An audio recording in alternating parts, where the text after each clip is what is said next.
And the vibe is just that you're sitting there and you're saying all these men met and decided the fate of the world.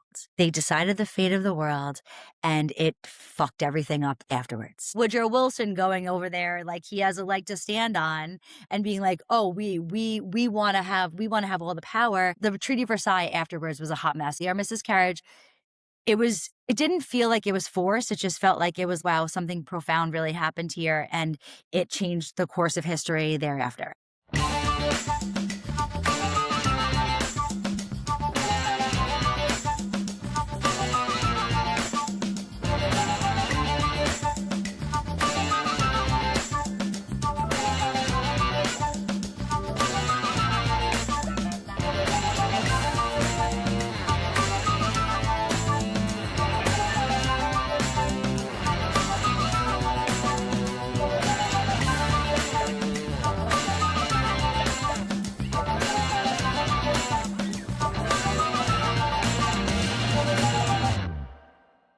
Welcome back to War is Stupid, an anti-war podcast about war.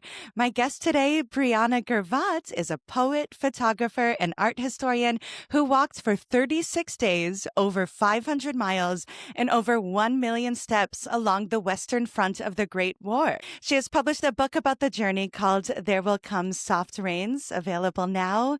Welcome, Briana. Oh, Orli, thank you so much for having me. This is going to be such a nice conversation. Yes, and I'd love to begin with a reading from the book, which I think both beautifully encapsulates your journey and how just freaking unfair World War I was.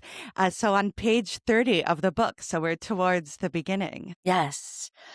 Okay, are we ready? As I rolled up my sleeping bag and folded away my tent, I thought about how different this quiet morning was from the dawns of the Great War, in which soldiers were made to stand too. In those small hours, they would begin their morning hate, a time when, for 30 minutes to an hour, the soldiers on each side would launch artillery rounds into no man's land, hoping to stop the pre-dawn raids along the fields of battle. How terrifying it must have been to see the red glow of machine gun fire, hear the whiz-bang of a howitzer, or the shrill whistle of artillery shells instead of the faint light of the rising sun, or the melody of birds calling to one another in the morning. I wondered if there was ever mornings along the front when silence was to be found, even if only for a moment. Still before 7 o'clock, I set off towards the Grand Ballon, the tallest mountain of the Vosges, the tallest mountain that I was to encounter on this journey. The sun hid behind the hills, and the path cut across the mountains, higher here, lower there, slowly undulating between rifts and valleys.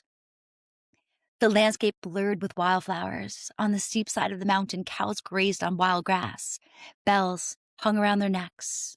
And as the cows moved, the bells clanged, breaking the silence of the morning. Walking through these pastures, it was difficult not to be reminded of the poem by British soldier and poet Wilfred Owen, Anthem for Doomed Youth. By 1917, after years of fighting on the front, Owen had become disenchanted by the war, and he grew increasingly angry with the brutality that he encountered. In this poem he writes, "What passing bells for those who die as cattle." This single line describes the dehumanization that the soldiers endured during the war. No bells tolled at the hour of their death, no candles were lit, and no flowers were placed on their graves. There was only the flash and fire of artillery, flares in the distance, and empty shell casings on the ground. They were fodder, they were forgotten, and Owen wants us to remember. Wow. Oy, and you're an excellent reader.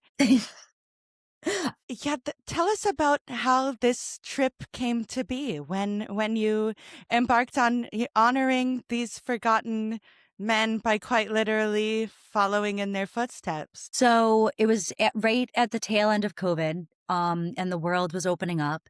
And I had come across a statement made by the Western Front Way. I've always studied history. It's always been, I don't want to say chased after war, but chased after what happened afterwards, to reinforce what you think war is stupid. And be anti-war. I'm not a pacifist, but I'm a pacifist in many ways. I think that there's solutions in some way or another, but I just always was drawn to what happens after battles, what happens after war, and what happens to the people that were affected by the war across the globe.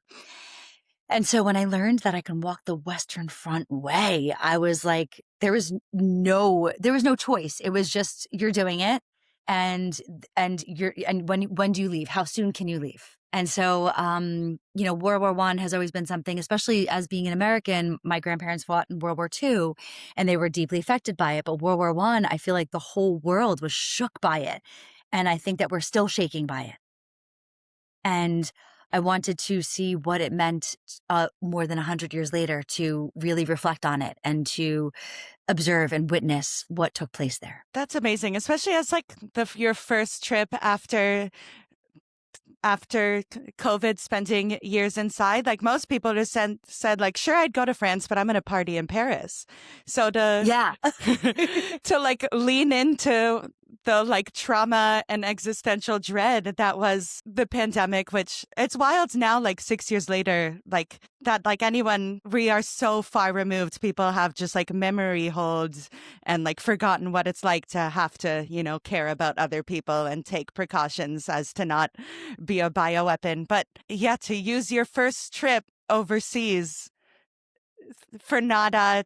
There is cheese. There's wine and cheese. Yeah, yeah. But that wasn't the sole purpose of the trip, which is just like inherently very impressive. Yeah, no, I mean, like, yes, was it beautiful that there's wine and cheese? Absolutely. Was I excited about that? 100%. But I think that, going back to, I didn't want to forget COVID. COVID deeply affected all of us. It changed the way our world moves and how we move through the world.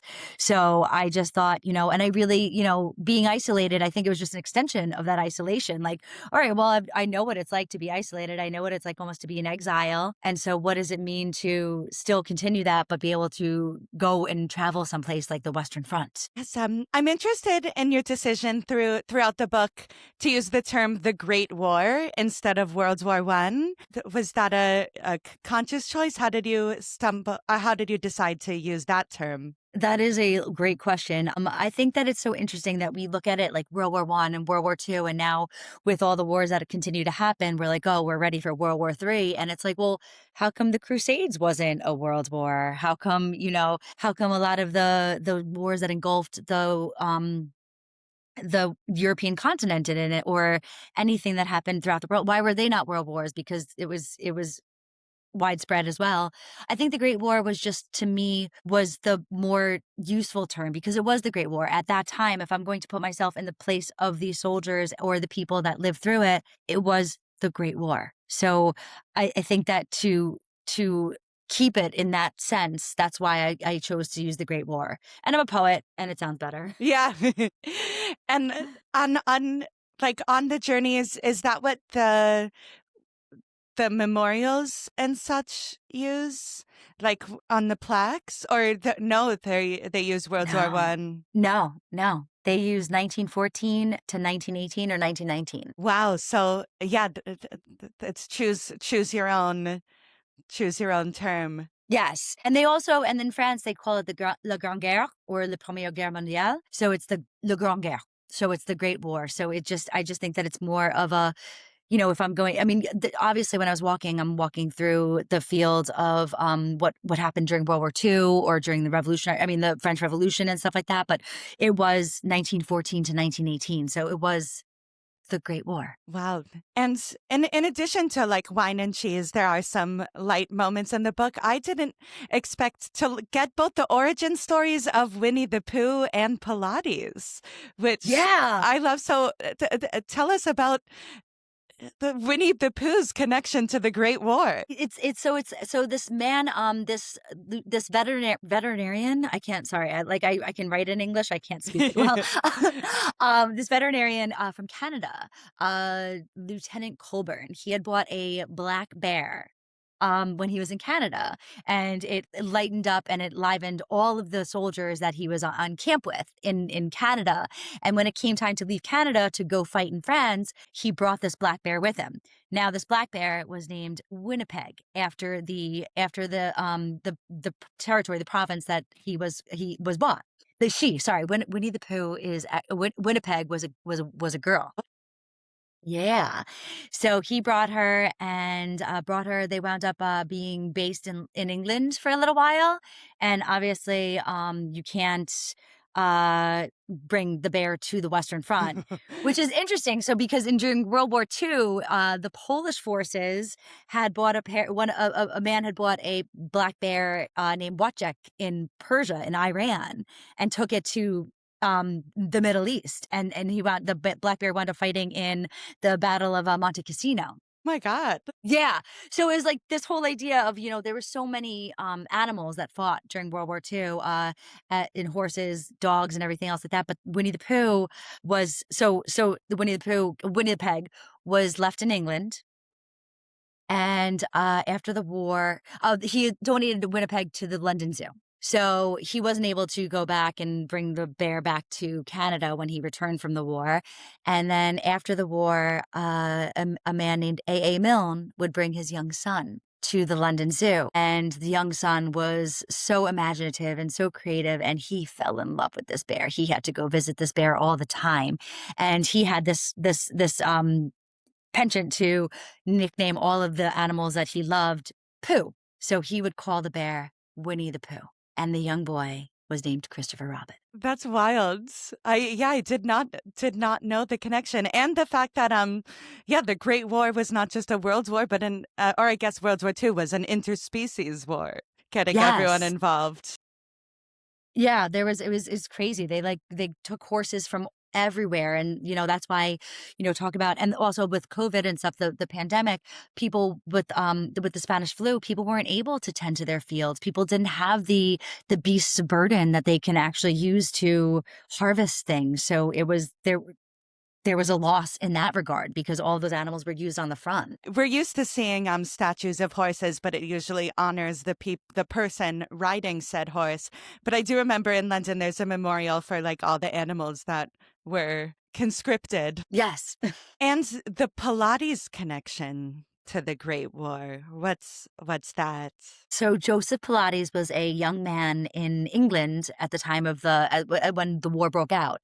And he was like, he had not rheumatism. He had rheumatism, I think. Like, he was asthmatic. He was very, very sick. And he was a gymnast, and he always nursed himself back to health through movement, through exercise, through being outside.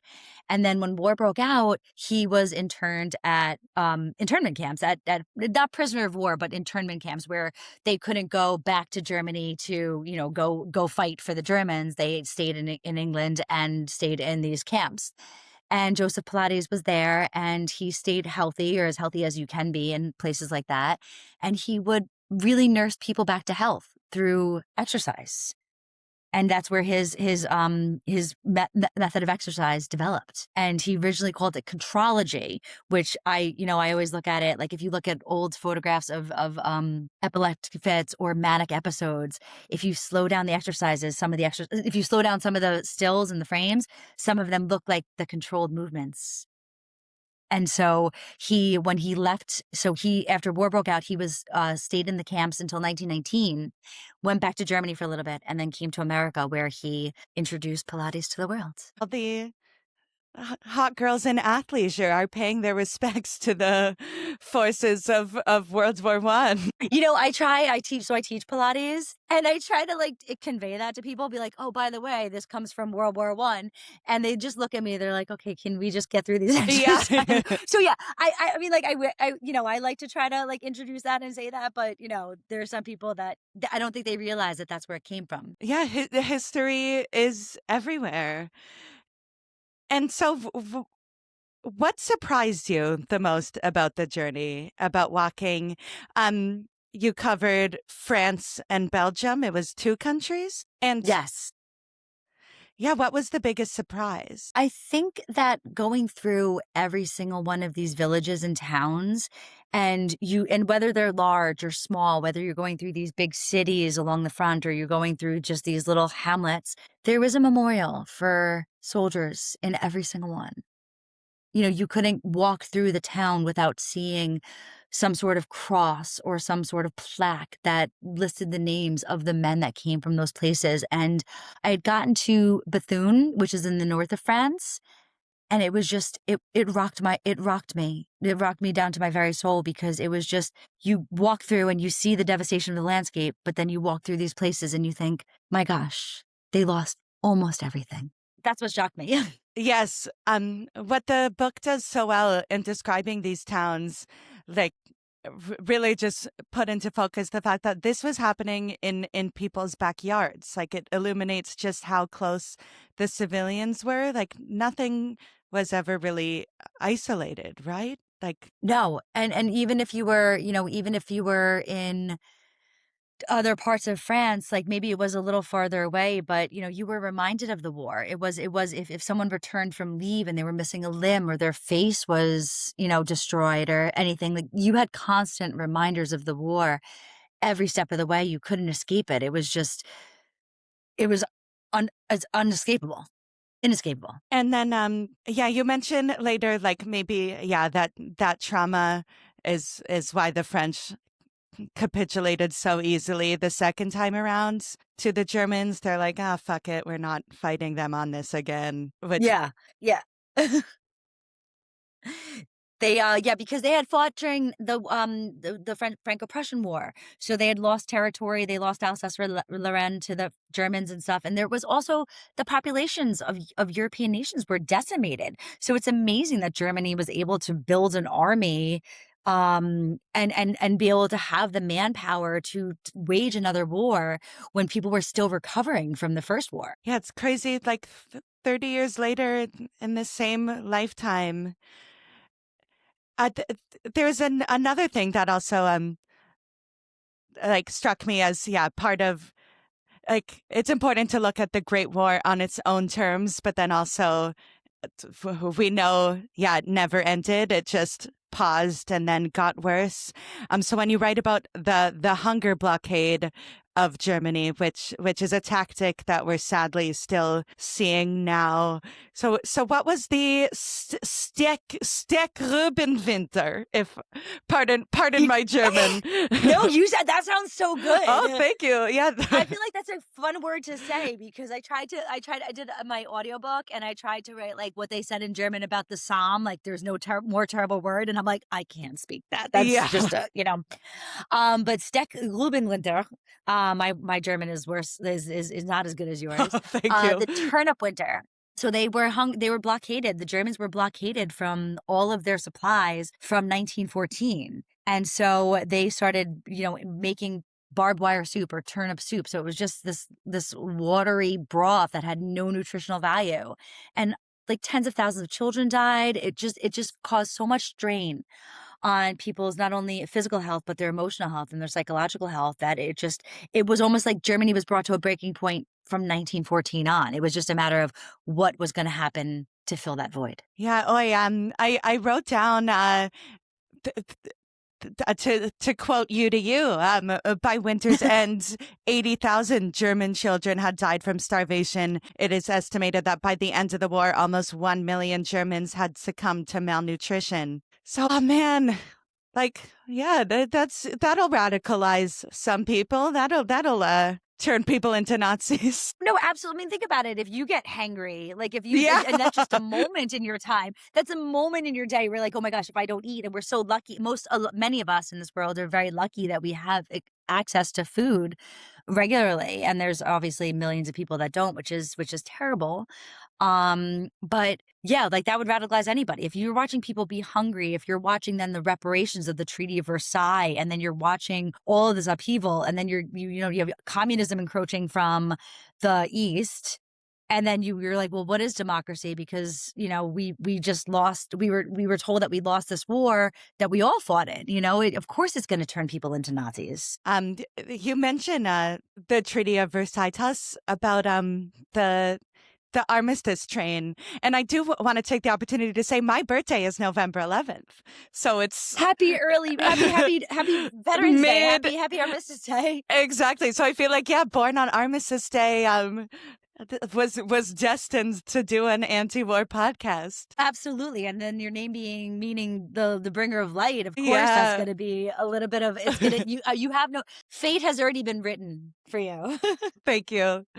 But yes, and yeah, what are the vibes like at the exhibit? Were they like, oh, we're sorry it made things worse? I think that at the end of it there was, but you go to the I approached the Glade of the Armistice early in the morning and the museum wasn't open, and it's just no one was there. So I had really got to sit with it and I got to experience it in a way that wasn't it didn't feel touristy. It didn't feel like I felt like I was really, really, really honoring what had taken place.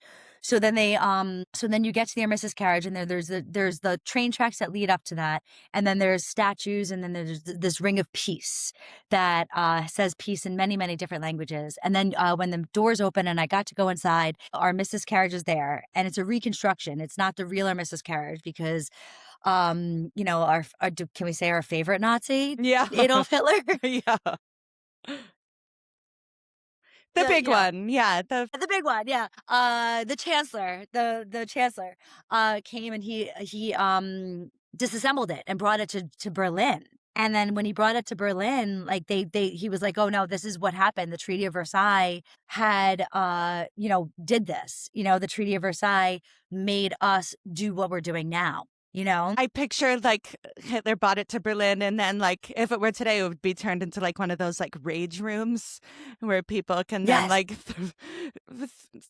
hit things with hammers. Like that became like like part of his psychological warfare or part of his propaganda of like, look what was done to us. Yeah, no, I think that it was definitely that was something that truly happened because, these people after 20 years or yeah, 20 years of reparations and being told that they were the to solely to blame for World War One, then it was just, how do you that, it was his answer. His answer was like, okay, well, we're gonna go back and wage another war because it's not worth it. Like we're not gonna take the blame anymore because it's not all our fault. So yeah, Hmm. it would be turned into that. What was the tone of the museum in the reconstruction?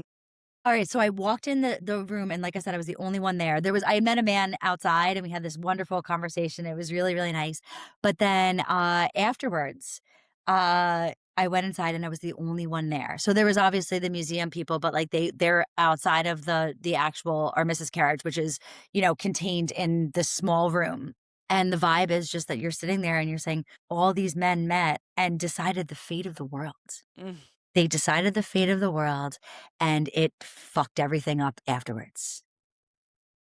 And then the Wow. Treaty of Versailles happened, which made it even worse, and you have, like, Woodrow Wilson going over there, like, he has a leg to stand on and being like, "Oh, we wanna have all the power," and then it was the Treaty of Versailles afterwards was a hot mess, so the Armistice Carriage, it didn't feel like it was forced, it just felt like it was like, "Wow, something profound really happened here," and it changed the course of history thereafter. Yeah, it's just millions of people dead, and then a bunch of dudes in a train signed a piece of paper, and they're like, okay, that's enough.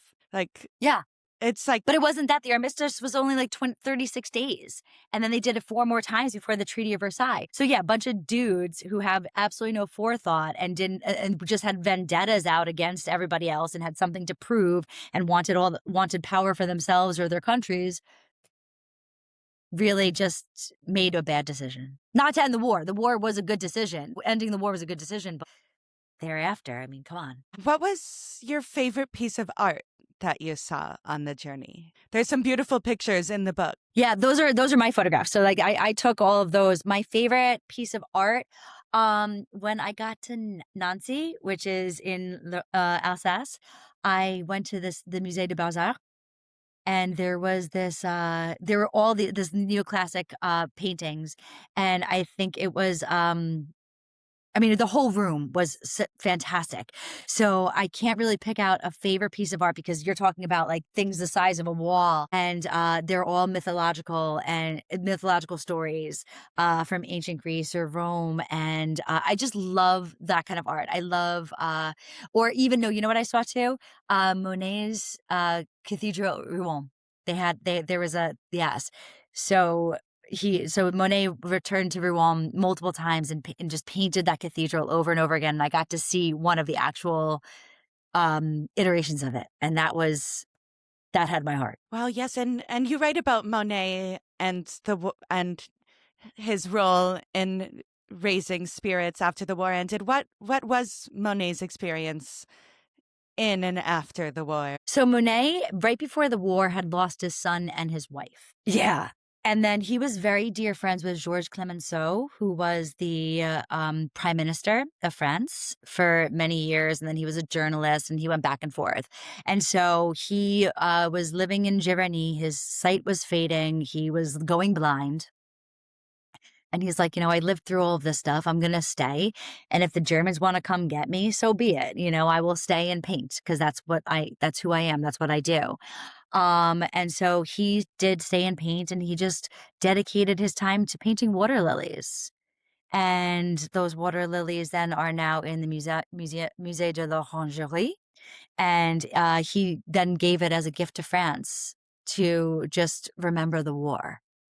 And Monet, yeah. Yeah, much like Winnie the Pooh or Pilates, like we all know the water lilies, but don't know the origin or the significance behind them. Yeah, no, I think that we look at Monet and we just think, oh, everything was really like in his life. It was easier that he just got to paint water lilies and everything. And at the end of the day, like he lived through some stuff. And before World War I, there was the Dreyfus affair. So I don't know if he was an anti-Dreyfusard or a Dreyfusard. Like, so basically like this guy was blamed for exchanging military secrets with Germany.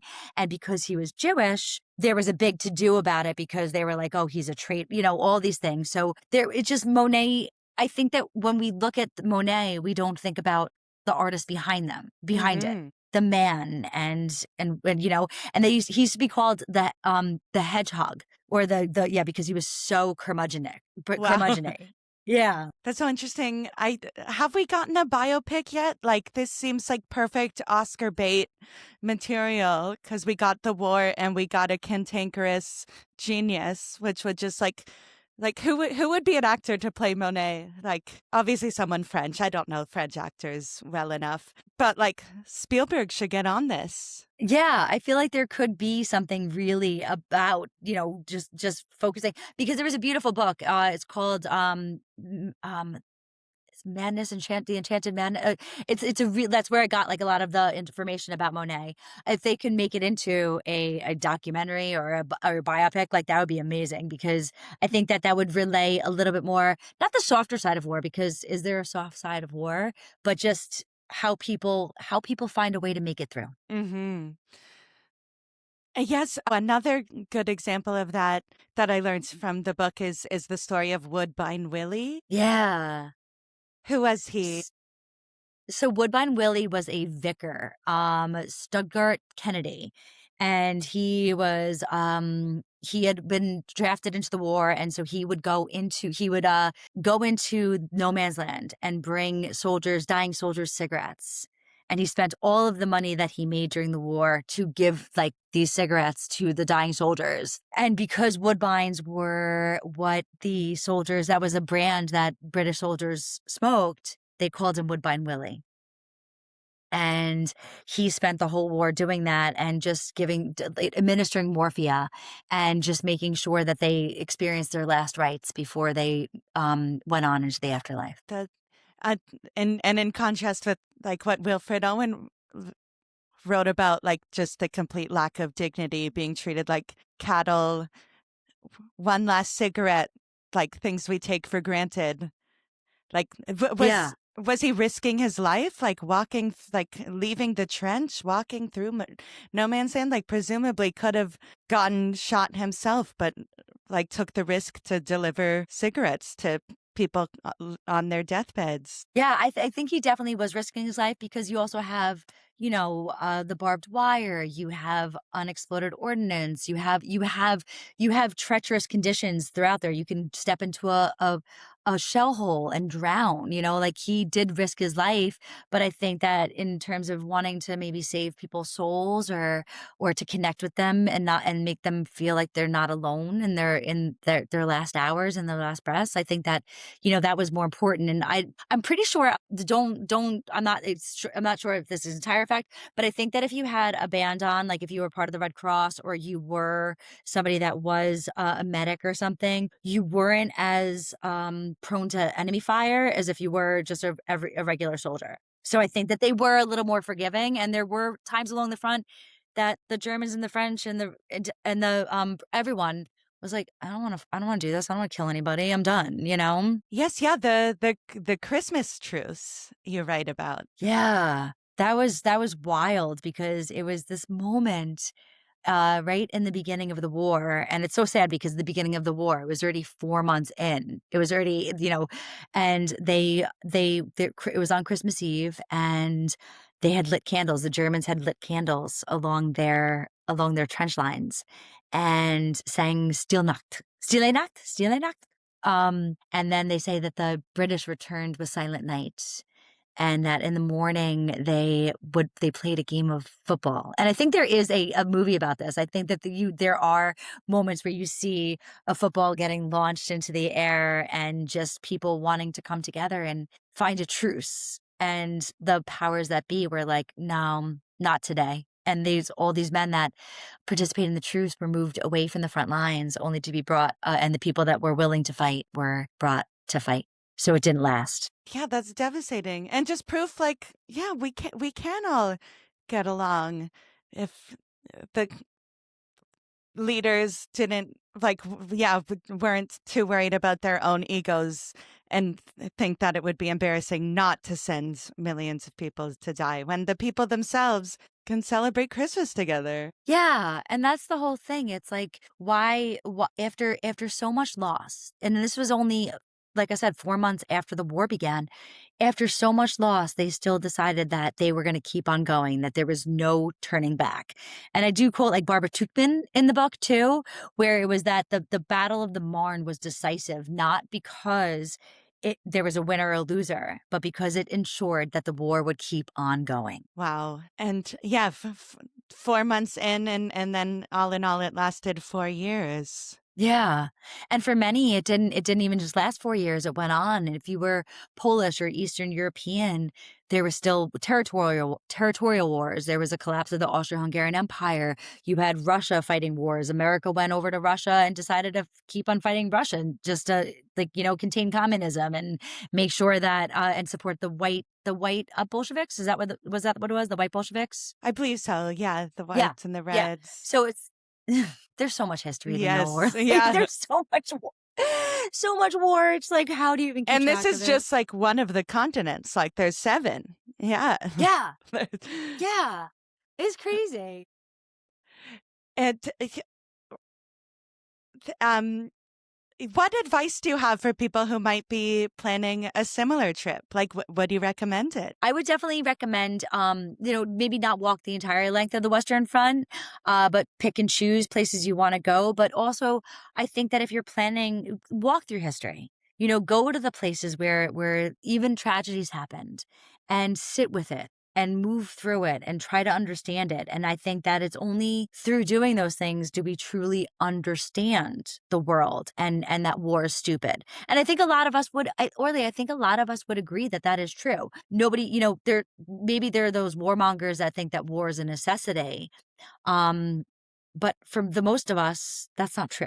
So I think that if you go with hope and the idea of peace, that maybe you can find it in a place or two and not let your heart get totally broken. Hmm.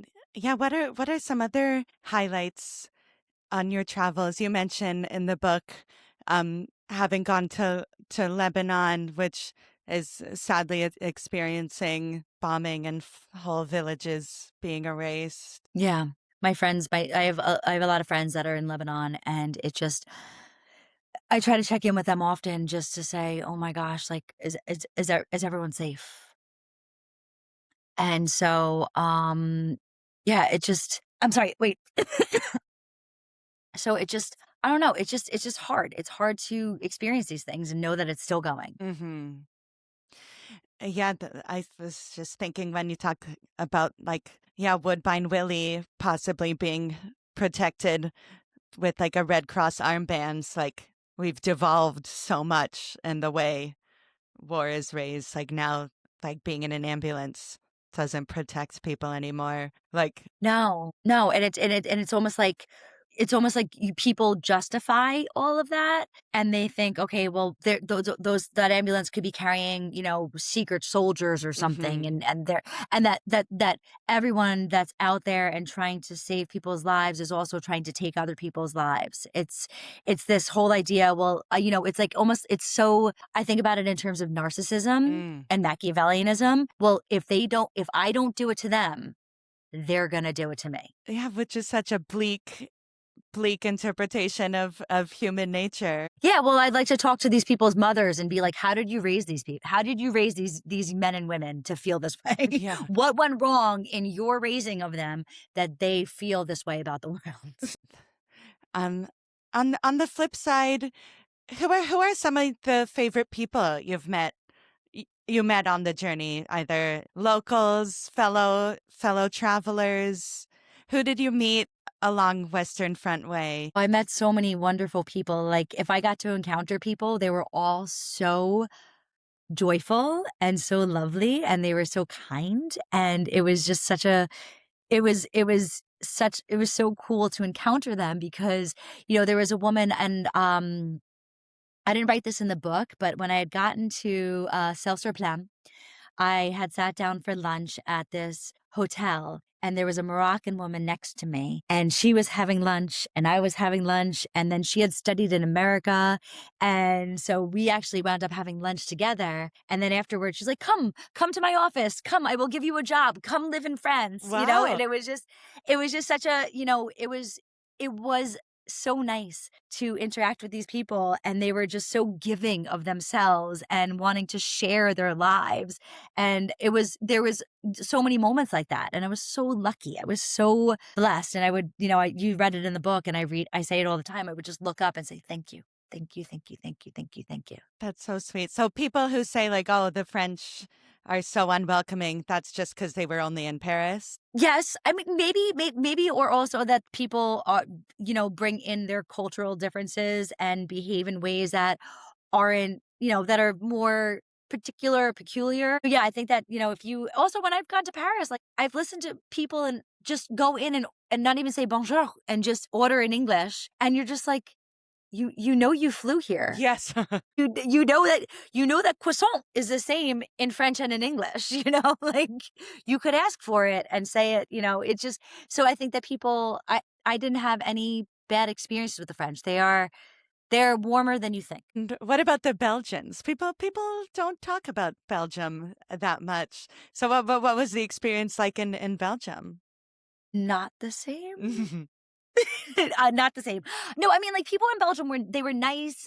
It was just so different to see the warmth of the French, and almost like the French get offended if you walk past them and you don't acknowledge them. If you don't say bonjour, if you don't say bonjourne or bonsoir hey or anything else like that, they're like, "Fuck, man! Like, what?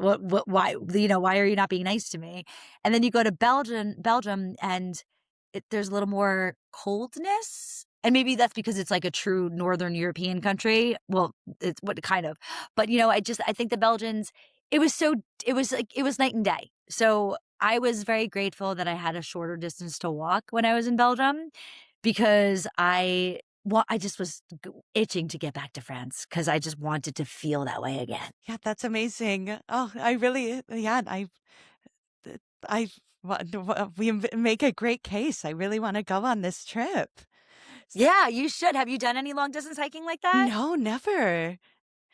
So, yeah, You can also rent a car. Like, you can rent a car and go to all these places and then obviously go on day trips and walk in the mountains and everything. It doesn't have to be this grand adventure, this grand randonnée like I did. Like, you could go, and especially since you do host a podcast called War is Stupid, it'd be really good to talk about the Great War and how it affects what's happening in Lebanon and what's happening in the Middle East and why Russia still is invading Ukraine and why we still can't get our shit together. yeah. And it was so interesting reading about all of the like unexploded ordinances. Like they're still digging up s- unexploded bombs. Like tell us about Zone Rouge in Verdun. Yes. So the Battle of Verdun started on February 22nd, 1916. And the powers that be were like, you know what's going to work this time after it not working all the other times? A military barrage. We are just going to launch so much artillery shells into the forests that there's going to be nothing left. And so the Germans wanted to bleed France white. They wanted to have the most amount of casualties that they can cause. And that just continued for 300 days. They just didn't stop. They just kept on firing shells. And if you look at these photographs, and I should have included one in my book of just these, it's like a graveyard of shells. My God. And it's just like they're bigger than oil barrels. They're bigger than, they're large and they just take up all territory. And so all that happened for 300 days, and it caused so much devastation that they had to cordon off all of that area, a lot of France. And then Verdun, the Zone Rouge, still hasn't, things started to grow back in like 1928, 1929, trees started to grow again, but they still can't plant in the ground because there's arsenic there, there's lead, there's so much heavy metals that it's poison. We have poisoned the land. Wow. And 100 years later, it's still poisonous. Yeah. Yeah. The consequences, between the actual earth itself, the animals, like just how all encompassing war becomes. Yeah. And I think that we forget it, especially if we look at it from the distant lens of history, as opposed to being in the present moment and people still experiencing it. That you forget that it wasn't just a bunch of soldiers meeting on a battlefield charging at one another. It's not like you see in the movie Glory or even Dances with Wolves or Braveheart. Mm-hmm. It's like war is also what happened in Braveheart when the British went to the villages and participated in First Night. That's war too, and that's what makes it even worse. Yeah. And who knows what the consequences will be 100 years from now when, maybe someone embarks on a journey to find out how it still resonates. Yeah, but they should go on the journey nevertheless. Yes. Yeah, amazing. Where can people find you, find the book? So I am on Instagram mainly under Briana Gervat. And then my book can be found on Amazon. And like I've been telling people, if they want to just message me and get me to send them a book, I will happily do so. But yeah, I'm found there. And then, yeah, read it, maybe learn something, feel something, and go out and have those kinds of experiences on your own too, or with your family or your friends or people that want to talk about this stuff. Because if we don't talk about this stuff, then it's just going to keep on happening. Yes. Would you say like that was the main takeaway from the journey, like the fact that humanity still hasn't found a better way to solve its problems? Yeah. Yeah. Like I went in so hopeful and I was like, I have my backpack on, I'm walking Mm-hmm. through France and I'm like, this is so beautiful. And then you just come across these war memorials and you're like, we're never gonna learn. Yeah. Yeah. Where have all the flowers gone? Yeah. Yes. Yes. Very much so. So thank you so much. Thank you for listening and or watching War is Stupid, an anti-war podcast about war. Please subscribe, rate and review. Tell your dads. We'll see you next time.